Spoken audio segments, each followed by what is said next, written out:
Hello दोस्तों, पवन teaching centre में आपका स्वागत है। पेन पेपर हाथ में है, 10वां के हिस्ट्री के बुक साथ में है, तो बने रहे पवन टीचिंग सेंटर के साथ, पढ़ते रहें, यूँ आगे बढ़ते रहें।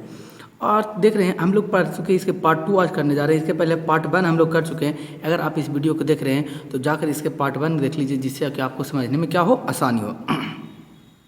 तो देखते हैं, कर भारत में अंग्रेजों ने जो आर्थिक नीतियां अपनाई है, इसके परिणाम स्वरूप भारतीय कृषि और कुटीर उद्योग को काफ़ी धक्का लगा है। कर भारत के जो अंग्रेजों ने जो आर्थिक नीतियां अपनाई हैं, जो आर्थिक नीतियां अपना के जो प्रेस पर एक्ट लगा के पारित किया, कलकत्ता 2 विभाजन किया, बर्नाक्यूट प्रेस एक्ट आया, वायसराय ने, नीचे हमें कमेंट बॉक्स में लिख के बताइए बर्नाक्यूट प्रेस एक्ट कब लागू किया गया था और किसके द्वारा लागू किया गया था। फिर हमको ये भी बताइएगा, आप पढ़े होंगे तो इल्बर्ट बिल कब पारित हुआ। उसके बाद हमको ये भी बताया बंगाल विभाजन किसके द्वारा किया गया था और कब बंगाल विभाजन किया गया था। फिर हमको ये भी बता दीजिए आप नीचे कमेंट बॉक्स में लिख के कि डलहौजी ने भारत में क्या चीज़ का स्टार्ट किया था। तो नीचे अगर आप वीडियो को देख रहे हैं तो नीचे कमेंट बॉक्स में लिख के जरूर बताना ना भूलें। आगे हम लोग चलते हैं। कह रहा कि धक्का लगा, ब्रिटिश आर्थिक नीतियों को परिणाम स्वरूप किसानों, कामगारों और अन्य वर्गों की स्थिति नियंत्रण बिगड़ती चली गई। यही कारण है कि कृषि के क्षेत्र में कृषि का भी नीति बिगड़ते चला गया, किसान के, काम करने वाले के और अन्य वर्गों वाले लोगों को भी यह धीरे धीरे इनका स्थिति बिगड़ते चला गया, बद से बदतर होते चला गया। अंग्रेजों की कृषि नीति मुख्य रूप से अधिकतम भू राजस्व एकत्रित करने के उद्देश्य से प्रेरित थे। कौची से प्रेरित थी? एकत्रित भू राजस्व, यानी कि भूमि के कर, राजस्व मतलब होता है कर, टैक्स को इकट्ठा करने में प्रेरित रखती थी कि इकट्ठा टैक्स को इकट्ठा ही करना है। अस्थायी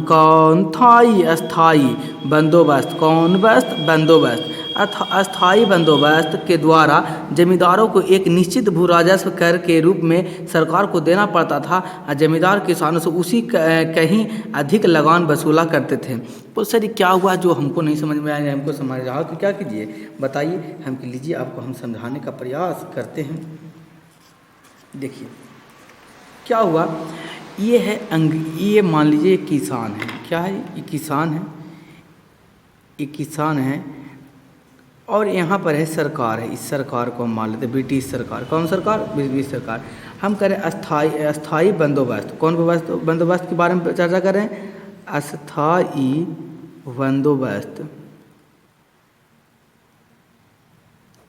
अस्थाई बंदोबस्त क्या है? देखिए, अब सरकार ने जमींदार को, सरकार क्या करता है, जमींदार को ठेका पर दे देता था कि जाइए आप इस क्षेत्र में, हमको उसको आइडिया लगा लेता था अंग्रेज सरकार कि कितना इस क्षेत्र से कितना पैसा आएगा। मान लीजिए कि आएगा 500 रुपया, तो ये 500 रुपया कहता था, जमींदार को कहता था कि हमको 500 रुपया दे दो और तुम इस क्षेत्र का कर वसूल सकता है। अब मान लीजिए ये जमींदार है, मान लेते हैं क्या है जमींदार का नाम लेते, जैसे देखते हो मूवी में देखते हुए जमींदार नरा अति रहता है, बनवारी को रहता हुआ था, बनवारी मान लेते नारायण। ये क्या है? बनवारी क्या है? ये जमींदार है। जमींदार ये क्या चीज़, ठीक है, सरकार से ठेका ले लिया यहाँ इस स्थान का क्या चीज़ करने के लिए, कर वसूलने के लिए। अब कर वसूलेगा, सरकार तो कहा कि हमको 500 रुपया दे देना है। अब क्या ये कर जो वसूलेगा तो यहाँ से ये पूरे इलाके से क्या 500 रुपया वसूलेगा? तो कहेगा सर 500 रुपया वसूलेगा तो 500 रुपया तो क्या करेगा, इसको दे ही देगा, सरकार को ही देगा, तो इसको क्या फ़ायदा हुआ? तो अब ये क्या कहेगा, अब चाहेगा कि ज़्यादा से ज़्यादा इससे क्या वसूले, कर वसूले। ये तो सरकार तो पैसा 500 इससे ले लिया, जो है, जो जमींदार है, जो बेचारी बनवारी है, जो क्या करेगा, इससे पैसा अधिक से अधिक पैसा वसूलने का प्रयास करेगा। तो अधिक से अधिक पैसा वसूलने का प्रयास करेगा तो पैसा वसूलेगा, यानी कि 500 रुपया दिया तो कोशिश करेगा 600 वसूल ले, या तो कोशिश करेगा 700 वसूल ले। तो इस सारा बोझ किस पर आएगा? किसानों पर आएगा। किसानों पर बोझ आएगा, जो इसी को कहते थे अस्थाई बंदोबस्त। कौन बंदोबस्त? अस्थाई बंदोबस्त। सरकार अपने न टैक्स वसूल कर किसी और को ठेका के रूप में दे देता था और उससे पैसा वो वसूला करता था, इसे कहा जाता था अस्थाई बंदोबस्त। उम्मीद करते हैं आपको समझ में आया। अगर आपको समझ में आया तो लाइक और शेयर सब्सक्राइब करना ना भूलें। बने रहे पवन टीचिंग सेंटर का, पढ़ते रहें, यूँ आगे बढ़ते रहें। कर बंदोबस्त के द्वारा जमींदारों को एक निश्चित भू राजस्व कर के रूप में सरकार को देना पड़ता था, एक निश्चित, जिसे हम बताएं एग्जाम्पल में 500 रुपया देना पड़ता था। उसी प्रकार जरूरी नहीं कि 500, एग्जाम्पल के माध्यम से हम आपको बताने का प्रयास किए, देना होता था। जब भी किसान जमींदार का महाजनों द्वारा शोषण के विरुद्ध आवाज़ उठाते थे तब सरकार नकदी फसलों नील, कपास, गन्ना आदि की उगानी अपनी मनमानी कीमतों पर करती थी। यही कारण हुआ था जब होता था, और जब सरकार के खिलाफ ये आवाज़ उठाता था कौन, किसान लोग जो आवाज़ उठाते थे, तो इन्हें नील की, कपास और गन्ना पर मनमानी कर वसूलते थे। जितना मन होता था उतना, कि किसान डर जाए, और डर के क्या चीज़ से आंदोलन ना करे, क्रांति ना लाए। और इन फसलों का प्रयोग अंग्रेजों अपने उद्योग में कच्चे माल के रूप में करते थे। आप कहेगा सर ये फसलों को करते क्या थे, तो ये फसलों को कच्चे माल में उद्योग कंपनी खोले हुए थे, और एक कंपनी में इस सारे मालों को क्या करते थे, उपयोग करते थे। कौन, अंग्रेज। कपास और नील उपजाने वाले किसान इस नीति से अधिक पीड़ित थे, और जितना भी था किसान जो लोग थे और कपास उगाने वाले, यही नीति से पीड़ित थे। जब मन होता था कपास का खेती आप की हैं और नील की खेती की है, तो जितना सरकार का मन हुआ वो आकर लेके चला जाएगा। इससे किसान बहुत पीड़ित थे। पीड़ित थे कह रहा है आगे। इसको इस तरीक़ा से स्लाइड को हम बढ़ाते हैं और थोड़ा सा बढ़ाते, पीड़ित थे। उद्योग के क्षेत्र में भी मजदूर कामगारों को भी अनेक मुसीबतों का सामना करना पड़ रहा था। अंग्रेज ने भारत में बड़े कंपनी के निर्यात पर कई प्रकार के प्रतिबंध लगा दिए थे। अंग्रेज ने क्या किया था, कंपनी में निर्यात पर बहुत बड़े पैमाने पर क्या लगा दिया था, प्रतिबंध लगा दिया था। जबकि इंग्लैंड में मशीन से बड़े कपड़े की भारत में बिक्री पर किसी भी प्रकार का कर या प्रतिबंध नहीं था। और जो इंग्लैंड क्या करता था, भारत से जो जाता था, मान लीजिए यहाँ पर है, क्या करिए, देखिए क्या किया था ये अंग्रेज लोग, कितना स्थायी बंदोबस्त थी। ये भारत है, भारत का नक्शा है, इंग्लैंड इधर है। अब भारत से जो जाएगा कपड़ा बेचने के लिए, कोई भी उद्योग करेगा, भारत के किसानी करेगा या भारत के व्यापारी करेगा, तो मान लीजिए इस पर 50 रुपया के टैक्स है। कै रुपया का टैक्स है, 50% टैक्स है। और यहाँ से लाएगा यहाँ पर बेचने के लिए, तो इस पर मात्र 10 रुपया का टैक्स है। तो किस पर ज़्यादा टैक्स हो गया, जो यहाँ पर ले गए उस पर ज़्यादा टैक्स हो गया। तो जाके आगे बहुत कीमती दामों में बेचेंगे तब तो ज़्यादा इसका कीमत बढ़ गया। तो क्या इंडिया वाला वस्तु यहाँ पर बिक पाएगा, नहीं बिक पाएगा, क्योंकि उसको आधा से ज़्यादा तो टैक्स दे दिया। लेकिन यहाँ टैक्स कम है, तो यहाँ भी इंडिया वाला के ज़्यादा बेचना पड़ेगा। अब क्या सर ऐसा क्यों करता था, जो हम बताते हैं। अब इस पर मान लीजिए 1 रुपया का, मान लीजिए 100 रुपया का वस्तु, कोई वस्तु ये कोई वस्तु है, हम इसको ले गए बेचना चाहते हैं इंग्लैंड में ले जाके, तो 100 रुपया, तो 50 रुपया तो टैक्स लगा दिया। अब इसका 100 रुपया लागत है, 50 रुपया टैक्स लगा दिया, तब इसका मूल्य कितना हो गया, 150 रुपया। अब यहाँ हम लेके जाएंगे तो इससे थोड़ा अधिक पर ही बेचेंगे तब तो हमको लाभ प्राप्त होगा। तो इस पर अधिक पर बेचेंगे तो हमको कितना हो गया, 120 रुपया मान लीजिए लाभ प्राप्त करना चाहते हैं, 170 रुपया टोटल हो गया। लेकिन यहाँ से अगर हम लेकर आ रहे हैं तो मात्र कितना टैक्स लग रहा है, 100 रुपया। यदि हम 100 रुपया के यहाँ से भी सामान लेकर आ रहे हैं तो 10 रुपया टैक्स लग रहा था। यहाँ आते हैं कितना दाम हो गया, 110 रुपया। तब मूल्य कहाँ बिकेगा, यहाँ वाला वस्तु 110 रुपया मुनाफा भी कमाएंगे तो 20 रुपया में बेचेंगे। तो कहाँ 120 रुपया में कोई सामान बिक रहा है, कोई यहाँ 170 रुपया में, तो कौन ज़्यादा बिकेगा, तो सर 120 रुपया वाला जाता है।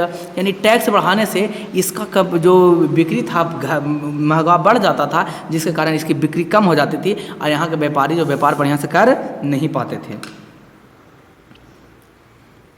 बिक्री पर किसी भी प्रकार का कर या प्रतिबंध नहीं था। इस पर इंग्लैंड वाला वस्तु पर कर नहीं था, टैक्स से छोड़ दिया था। 1 रुपया नहीं, आप वो फ्री में लेके जाओ। सरकार द्वारा सन 1882 में सूती वस्त्र पर से आयात का कर हटा दिया था।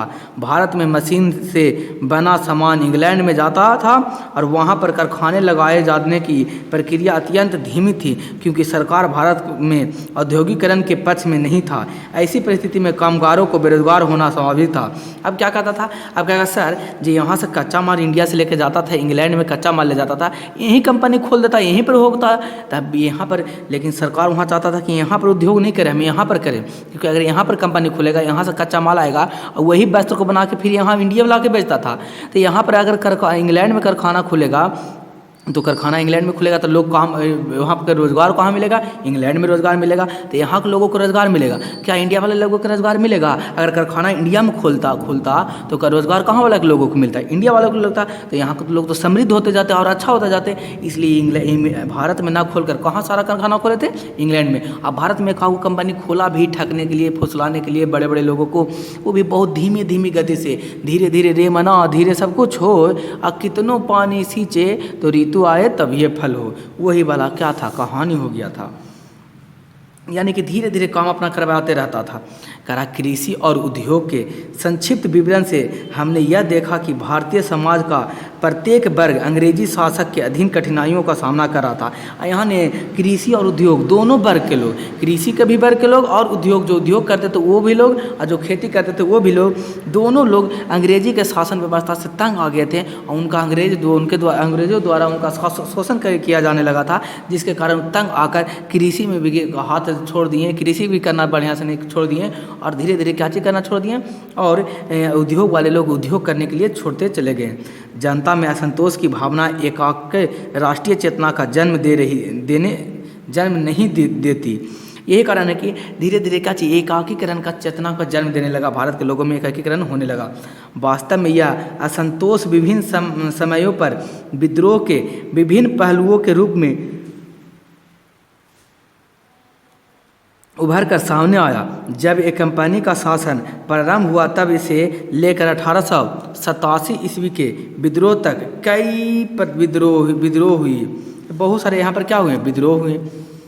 1857 के बाद विद्रोहों की बर्बरता, जिसमें नील विद्रोह एवं पवन विद्रोह प्रमुख हैं। 1857 में ईस्वी में विद्रोह ने इस ओर सोचने को बाध्य कर दिया। आखिर सफलता के लिए आवश्यक योजना क्या है। उसी ने कहा 1857 के जो विद्रोह हुआ उसके सफलता जो हुआ 1857 के विद्रोह उसकी आवश्यक क्या है। भारतीय इस निष्कर्ष पर पहुंच गए कि लक्ष्य की स्पष्टता एवं मजबूत संस्था, परिपक्व नेतृत्व, लड़ाई के तरीके की शुद्धता और सुनियोजित आंदोलन के जरिए स्वतंत्रता प्राप्त की जा सकी। इन्होंने ये भारत के लोगों ने इस तरीक़े से पहुंच गया था, यहाँ पहुंच गया कि यहाँ के लोगों को इस तरीक़े से सुविधा मुहैया हो, इस तरीक़े से काम कराया जाए कि यहाँ के लोगों को स्वतंत्रता प्राप्त करने के लिए उत्तरदायित्व हो और यह स्वतंत्र रूप होकर अपने कामों को अच्छे तरीक़े से कर सके। फिर कह रहा, तीसरा में कह रहा सामाजिक कारण। कौन कारण? सामाजिक कारण। देखते सामाजिक कारण क्या करा।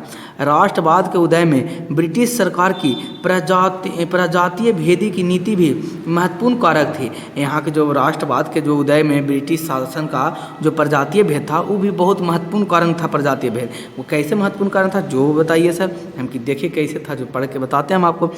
अंग्रेज अपने को श्रेष्ठ समझते थे। क्या समझते थे? अंग्रेज समझता था कि अपने आप को बहुत अच्छा समझता कि हमसे अच्छा कोई तो है ये नहीं, हम महान हैं, हमें ज्ञानी हैं, सारा चीज़ वो अपने आप को समझते थे। जैसे हम लोग देहाती में बोलते कुछ ये अपने आप को बाबा समझ रहा, और सही अंग्रेज भी अपने आप को क्या समझते थे? बाबे समझते थे। एवं भारतीयों को हे दृष्टि से देखते थे। अब भारत के लोगों को हे दृष्टि यानी कि घृणा की दृष्टि देखते थे। उनको लगता था कि भारत वाले लोग को जीने नहीं आता, भारत वाले लोग अच्छे नहीं हैं, हम ही लोग को सबसे अच्छे हैं। ये कौन सोचता था? इंग्लैंड वाले लोग सोचते थे। ये कह सकते हैं अंग्रेज होते हैं। यहाँ तक कि विदेशों में भी भारतीय के साथ अच्छा बर्ताव नहीं किया जाता था। ये नहीं कि भारत के साथ अच्छा व्यवहार नहीं किया जाता था। विदेशों में भी इसके साथ अच्छा बर्ताव नहीं किया जाता था। दक्षिण अफ्रीका के भारतीयों पर कई तरह की कानूनी प्रतिबंध लगाए जा चुके थे। अकारा के दक्षिण अफ्रीका में भारतीय पर कई तरह के कानूनी प्रतिबंध लगाए जा चुके थे। तो बहुत सारा तरह के कानूनी प्रतिबंध लगाए गए थे। अब कौन कौन प्रतिबंध लगाए गए थे जो हम लोग समझने का प्रयास करते हैं। प्रयास भारत में तो उनके साथ भारतीयों को रेलगाड़ी में यात्रा नहीं करने दिया जाता था। भारत में रेलगाड़ी चला रहा था, बोले तो कि अंग्रेज रेलगाड़ी खुलाया। बताइए नीचे रेलगाड़ी का स्थापना यानी कि भारत में रेलगाड़ी का जन्म किसे कहा जाता है या किसे माना जाता है, किसके द्वारा भारत में रेलगाड़ी बिछाया गया, नीचे कमेंट बॉक्स में जरूर लिख के हमको बताइए। भारत में ही रेलगाड़ी पर भारत के यात्रियों को नहीं बैठने दिया जाता था। रेलगाड़ी में, क्लबों में, सड़कों पर और होटल में अंग्रेज भारतीय के साथ दुर्व्यवहार करते थे। यही कारण है कि रेलवों में, क्लबों में और जाके कौची सड़कों पर, होटलों में सभी जगह ने भारतीय लोगों को क्या कहते थे? दुर्व्यवहार के हीन की नज़र से देखते थे। कौन? अंग्रेज लोग हीन की नज़र से देखते थे। इससे भारतीय जनता में अंग्रेजी के प्रति घृणा का भाव जागृत हुआ। यही कारण है कि धीरे धीरे भारत के लोगों को भी अंग्रेजों के प्रति क्या चीज़ का भाव जागा हुआ? घृणा का भाव हुआ। घृणा मतलब उसे तृष्णा यानी कि खराब समझना, अच्छा नहीं समझना। सरकारी सेवाओं में अंग्रेजों की पक्षपातपूर्ण नीति ने राष्ट्रवाद की भावना को प्रेरित किया। यही कारण था कि सरकार ने भी सरकारी सेवाओं में भी अंग्रेज ने पक्षपात किया, यानी कि सरकार के साथ जो अफसर होते थे वो भी कहाँ के ज़्यादा अफसर होते थे, अंग्रेजे के अफसर होते थे, इंडियन अफसर बहुत ही कम होते थे। सरकार द्वारा ऊंचे ऊंचे सरकारी पदों से भारतीयों को अलग रखने का हर संभव प्रयास किया जाता था, यानी हर एक चीज़ प्रयास किया जाता था कि भारत के लोग ऊंचे ऊंचे पद पर, सरकारी के ऊंचे ऊंचे पद यानी कि बड़े बड़े ऑफिसर ना बने। भारत का शासन भार अधिकतर इंडियन सिविल सर्विस के अधिकारियों के हाथ में था। अब भारत के जितना भी भारत के जो अधिकारी जो अच्छे अच्छे नियम लेने, अच्छे अच्छे निर्णय लेने वाले जो पद थे वो सब भारतीय सिविल सेवा के अंतर्गत आता था, जो कि भारत के अधिकारियों के हाथ में था। सैद्धांतिक रूप से इन सेवा के चुनाव की प्रतियोगिता परीक्षा में भारतीय उम्मीदवार भी भाग ले सकते थे, लेकिन जो यूपीएससी के जो पढ़ता था सरकारी से भारत या कह सकते इंडियन सिविल सेवा में जो परीक्षा दिया जाता था भारत के लोग भी दे सकते थे, लेकिन उसको इतना ढंग से इतना टॉर्चर किया जाता था, इतना ऐसा चीज़ किया जाता था जिससे कि वो लोग आगे ना बढ़ के उसे सरकारी सिविल सेवा में, भारतीय सिविल सेवा में भाग ना ले। किंतु इस सेवा में भारतीय का चुनाव बहुत कठिन था, तो भाग तो लेते थे, एग्जाम भी देते थे, लेकिन इसका जो चुनाव था, चुनाव करने का प्रक्रिया भारतीय के बहुत ही कठिनाई पूर्वक है। तो बोल कैसे सर, हम बताइए, हम कि चलिए देखिए बताते हैं आपको। परीक्षा का आयोजन इंग्लैंड में होना कारण अधिकतर भारतीय के लिए उसे सम्मिलित होना कठिन था। अब क्या किया गया, परीक्षा ही होता था क्या तो इंग्लैंड में, और वहाँ इंग्लैंड में तो जाने देता था नहीं इन लोग को, तो इंग्लैंड में परीक्षा होता था। भारतीय इंडियन सिविल सेवा का परीक्षा, इंडिया के नाम है इंडिया सिविल सेवा, इंडिया सिविल सेवा, इसका परीक्षा कहाँ हो रहा था, ब्रिटेन इंग्लैंड में हो रहा था। अब वहाँ उतना दूर कौन परीक्षा देने जाएगा, उस समय भी उतना जो रही से रहेंगे या किसी तरीक़ा से वो रहेंगे कि नहीं हमको जाना है वही देवे जाएंगे, नहीं तो कोई नहीं देने जाने वाला है वहाँ, तो कोई नहीं देने जाना। यहीं से तो आधा लोग क्या हो जाते थे, छट जाते थे। जैसे आप ही लोग के कहने मैट्रिक के परीक्षा जाके अमेरिका में हुए, तो कई को अमेरिका में जाएगा परीक्षा देवे, जाएगा कुछ जिसके पास पैसा उतना अवेलेबल होगा जो जाएगा और बाकी छोड़ देगा। उसी प्रकार वहाँ इंडियन सिविल सेवा का परीक्षा कहाँ होता था, इंग्लैंड में होता था। यदि कोई भारतीय सफल हो भी गया तो उसकी नियुक्ति में बाधा उत्पन्न करने की प्रचुरता करने की सरकार द्वारा कोशिश की जाती थी। अब मान लीजिए कोई पहुंच गया, एग्ज़ाम देने के लिए गया, एग्ज़ाम देकर पास भी हो गया, सफल भी प्राप्त हो गया, उसके बावजूद भी उसको किसी न किसी तरीक़ा से सोचा जाता था कि इसे यहाँ से क्या कर दिया जाए, आगे बढ़ने ना दिया जाए, यानी कि उसमें सिविल सेवा में इसको नहीं तैयार किया जाता। तो क्वेश्चन करेगा किया जाए, सुरेंद्र नाथ बनर्जी के साथ उन्होंने ऐसा ही बर्ताव किया था। कौन बनर्जी, सुरेंद्र नाथ बनर्जी जो प्रथम ICS थे, इंडिया सिविल सेवा सर्विस के थे, इंडिया सिविल सर्विस के जो थे प्रथम, जो कौन बने, तो क्वेश्चन पूछेगा इससे आपको स्टार वाला पॉइंट, कौन वाला पॉइंट, स्टार वाला पॉइंट क्वेश्चन पूछेगा। भारत के प्रथम सिविल सर्विस से अधिकारी कौन बने, तो सुरेंद्र नाथ बनर्जी। कौन बनर्जी, सुरेंद्र नाथ बनर्जी। अतः भारतीय शिक्षा वर्ग एवं मध्य वर्ग ने अंग्रेजी शासन के खिलाफ आवाज़ बुलंद की। यही कारण हुआ कि भारतीय शिक्षा के खिलाफ इन्होंने क्या किया, अंग्रेजों के खिलाफ में आवाज़ बुलंद करके अंग्रेजों के पक्ष में, यानी कि अंग्रेजों के विपक्ष में और भारतीयों के पक्ष में ये अपना काजकर्त करने लगे। अब फिर ये तो था कुछ सामाजिक कारण, कौन कारण, सामाजिक कारण, किस में, भारत के राष्ट्रीयवाद में। अब दूसरा कारण हम लोग समझते हैं धार्मिक कारण। कौन कारण, धार्मिक कारण। धार्मिक कारण क्या है जिसके बारे में हम लोग समझने का प्रयास करते हैं। करा विश्व के किसी भी देश में राष्ट्रवाद उत्पन्न करने में धर्म सुधार आंदोलन ने महत्वपूर्ण भूमिका अदा किया है। कौन आंदोलन, धर्म सुधार आंदोलन ने महत्वपूर्ण हासिल किया है। 19वीं शताब्दी में, कौन शताब्दी, 19वीं शताब्दी में अनेक महापुरुषों ने सामाजिक और धार्मिक कुरीतियों के खिलाफ आंदोलन की शुरुआत की। करा के बहुत सारे 19वीं शताब्दी में अनेक महापुरुषों और सामाजिक धार्मिक कुरीतियों के खिलाफ आंदोलन की शुरुआत की। इस महापुरुषों ने राजा राम मोहन राय, कौन राय? राजा राम मोहन राय, देवेंद्रनाथ ठाकुर, ईश्वर चंद्र विद्यासागर, स्वामी दयानंद सरस्वती, रामकृष्ण परमहंस, स्वामी विवेकानंद के साथ उल्लेखनीय है। इसके अलावा William Jones, Max Muller, Charles Wilkinson और यूरोपीय विद्वानों ने क्या किया? भारतीय धर्म ग्रंथों का अंग्रेजों के अनुवाद किया। इसकी भारतीयों के हृदय में अपनी धर्म के प्रति निष्ठा की भावना जागृत किया।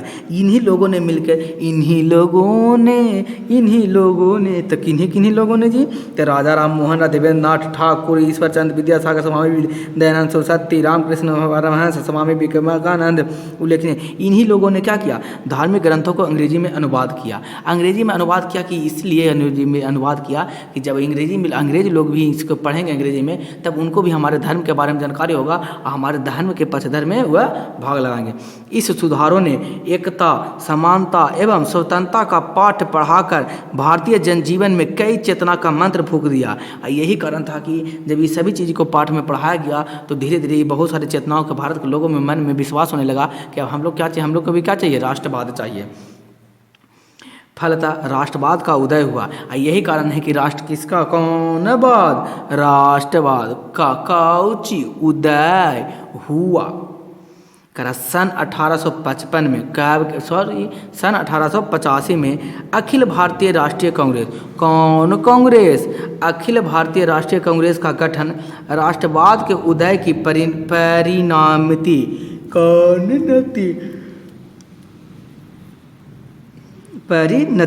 थी। प्रारंभ में यह संगठन सिर्फ सुधारों की मांग करता रहा। यही कारण हुआ कि प्रारंभ में किसका मांग करते रहा? सुधारों की। कौन धारो? सुधारों की मांग।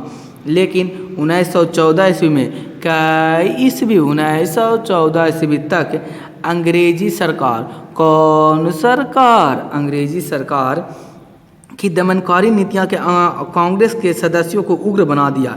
यही कारण है कि अपना सिर्फ सुधार मांगते मांगते नहीं सुधार दे पाए। यही कारण है कि 1914 में क्या हुआ? जो नीतियों थी अंग्रेज के सदस्य जो थे उनको क्या उग्र बना दिया? उग्र बना दिया मतलब कि उन्हें यानी कि वो किसी न किसी तरीके से अपना बात बनाने के लिए तैयार करने के ऐसा हो गए कि वो अपने तेज़ी से आवाज़ बोल के अपना हक मानने के लिए, युद्ध करने के लिए भी तैयार थे, लड़ाई क्रांति करने के लिए भी तैयार थे।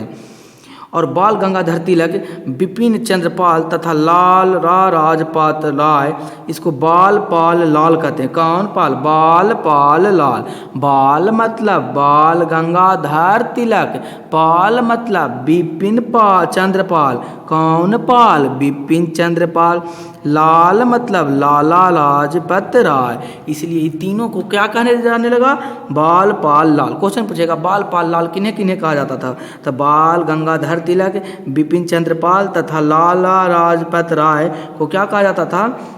बाल लाल पाल कहा जाता था। के नेतृत्व में राष्ट्रीय आंदोलन की शुरुआत हुई। तभी 1914 में प्रथम विश्व युद्ध आरंभ हुआ। यही कारण है कि 1914 में कौन विश्व युद्ध आरंभ हुआ? प्रथम विश्व युद्ध आरंभ हुआ और अंग्रेजी सरकार ने भारत को भी एक युद्धकारी देश घोषित किया। यही कारण था कि अंग्रेजी सरकार ने भी क्या किया? भारत की एक युद्धकारी घोषित किया।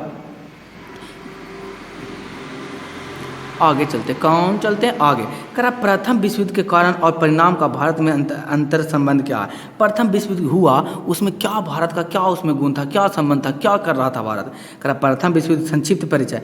प्रथम विश्व युद्ध विश्व इतिहास की एक महत्वपूर्ण घटना है। जो प्रथम विश्व युद्ध हुआ ये विश्व इतिहास, एक नहीं भारत के इतिहास के लिए महत्वपूर्ण घटना है, ये पूरे विश्व इतिहास के लिए बहुत महत्वपूर्ण घटना है। यह प्रत्यक्ष यूरोपीय देशों की औपनिवेशिक साम्राज्यवादी प्रतिस्पर्धा का परिणाम था। यह था यूरोपीय देश ने जो एक देश से दूसरे देश में जाकर बस गए थे और वहाँ पर शोषण कर रहे थे, उसी के प्रतिस्पर्धा सब चाहता था कि हम करें शासन। उसी का ये क्या था? परिणाम था कि यहाँ पर क्या हुआ? प्रथम विश्व युद्ध हुआ।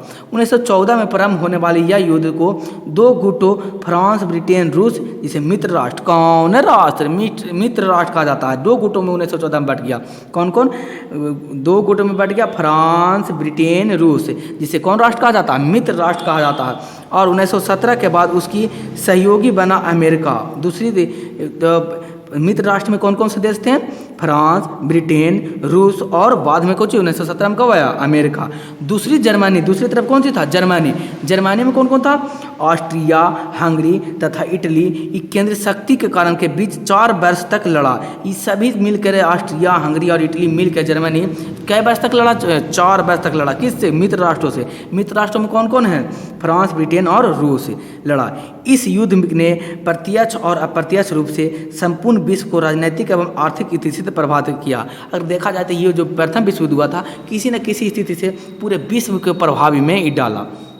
तो आज भरे में इतने रह देते हैं। पार्ट 2 था, पार्ट 3 हम लोग पढ़ेंगे। तो अगर दोस्तों आपको अच्छा लगता तो लाइक और शेयर सब्सक्राइब करना ना भूलें। बने रहे पवन टीचिंग सेंटर के साथ, यूँ आगे पढ़ते रहें, यूँ आगे बढ़ते रहें। अंत में मैं यही कहूँगा, छोटे को प्यार करें, बड़े को सम्मान करें, अपना व्यक्तित्व इस तरीक़ा से कायम रखें कि आपके साथ रह रही स्त्री भी सुरक्षित महसूस कर सके। तो अंत तक आपका वीडियो देखने के लिए धन्यवाद। बने रहे पवन टीचिंग सेंटर के साथ, पढ़ते रहें, यूँ आगे बढ़ते रहें।